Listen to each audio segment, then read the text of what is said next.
کردار نگاری و منظر کشی کے نقطۂ نظر سے رسوا کا یہ ناول اہم ہے۔ بحیثیت مجموعی ذات شریف کو رسوا کا اہم ناول نہیں قرار دیا جا سکتا۔ مراجعہ ادا، یہ رسوا کا ہی نہیں اردو کا بھی شاہکار ناول ہے۔ یہ 1899 عیسوی میں منظر عام پر آیا۔ 19ویں صدی کے نصف آخر کا زوال پذیر لکھنؤ معاشرہ ایک طوائف کی زندگی کے حوالے سے اس کا ناول میں کچھ اس طرح پیش کیا گیا ہے کہ پورا معاشرہ اپنے تمام تر تہذیبی حوالوں اور جیتے جاگتے کرداروں کے ساتھ ہماری نظروں کے سامنے آ جاتا ہے۔ اس ناول پر تفصیلی گفتگو ہم آگے کریں گے۔ شریف زادہ، رسوا کا یہ ناول دسمبر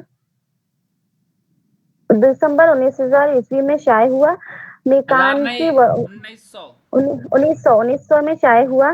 میکانکی و سپاٹ قسم کی کردار نگاری پر مبنی یہ ناول لکھنؤ کی تہذیبی و معاشرتی پس منظر کے ساتھ متوسط طبقے کے ایک مسلمان گھرانے کے معاشی مسائل، افراد خانہ کی محنت و دلسوزی اور پھر اس کے نتیجے میں فراغت و خوشحالی حاصل ہونے جیسے واقعات کو اپنے دامن میں سمیٹے ہوئے ہے۔ مرزا عابد حسین کا کردار یک رخے اور سپاٹ کردار کی بہترین مثال قرار دیا جا سکتا ہے، لیکن اس عیب کے ساتھ یا محاورہ زبان اور جاندار مکالمے اس ناول کی خوبی ہے۔ منظر کشی کے نقطۂ نظر سے بھی یہ ایک کامیاب ناول ہے۔ اختری بیگم، اس ناول میں بھی لکھنؤ کا انحطاط پذیر معاشرہ ہمیں تمام تر خوبیوں اور خامیوں کے ساتھ نظر آتا ہے۔ اختری بیگم کا پلاٹ ڈھیلا اور غیر متوازن ہے۔ مرکزی کردار اختری بیگم کو رسوا مراجعہ ادا جیسا جیتا جاگتا کردار نہیں بنا سکے، لیکن رسوا کے انداز بیاں اور بامحاورہ زبان یہاں بھی متاثر کرتی ہے۔ مکالمے بھی کرداروں کے مزاج اور فطرت کے مطابق ہیں۔ مرزا رسوا کی بحیثیت مترجم، ہم صرف آپ سے پڑھوا رہے ہیں، آپ بالکل متوجہ ہو کر سنیے گا۔ یہ 5-6 جو ناول ہے بہت اہم ہے۔ اچھا، یہ سارے کے سارے لکھنوی تہذیب و معاشرت پر ہے۔ اس میں ایک ناول کے بارے میں کہا کہ ایک مسلمان کے متوسط گھرانے سے، بتائیے وہ کون سی ناول ہے؟ کون سا ناول ہے؟ کمنٹ کیجیے تو۔ ایک ناول کے بارے میں کہا ہے کہ مسلمانوں کے متوسط طبقے کے مسائل کو بیان کیا انہوں نے، اور اس کا کردار ہے مرزا عابد حسین۔ ٹھیک ہے، اب لوگ سن رہے۔ یہ 10 کتابیں ہیں، ہے نا؟ پڑھنے کے لیے تیار رہیے۔ یہ 10 کتابیں ہیں جس کا ترجمہ کیا ہے عربی سے، انگریزی اور عربی سے ترجمہ کیا ہے۔ پڑھیے، چلیے، ہے نا؟ پڑھیے، پڑھ سکتی ہیں تو پڑھیے جلدی سے۔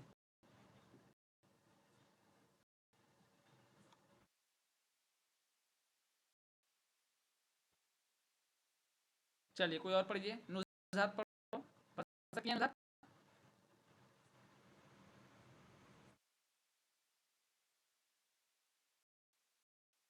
میری آواز پہنچ رہی ہے؟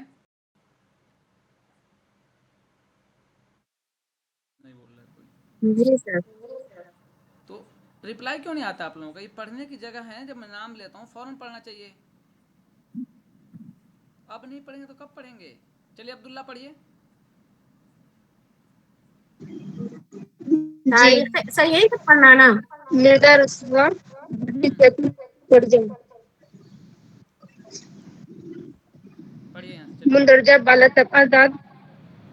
یہاں سے پڑھیے۔ جی، مرزا رسوا بحیثیت شاعر،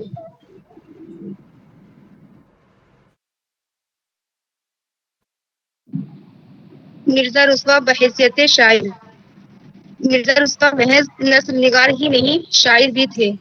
محمد جعفر اوج سے شرف حاصل تھا۔ جہاں تک مرزا رسوا کی شاعری کا تعلق ہے تو ان کے اشعار میں دبستان لکھنؤ کی شعری محاسن عام طور پر نظر آتے ہیں، لیکن ان میں وہ سوز و گداز بھی پایا جاتا ہے جو ہمیں دبستان لکھنؤ کی شاعری میں بالعموم نہیں ملتا۔ 2 اشعار بطور مثال درج ہیں۔ یاد کر لینا کہ اکثر بستیاں ویراں ہوئیں، خرابے میں خیال آئے اگر تعمیر کا، دل میں طوفاں اٹھاتے تھے نالے،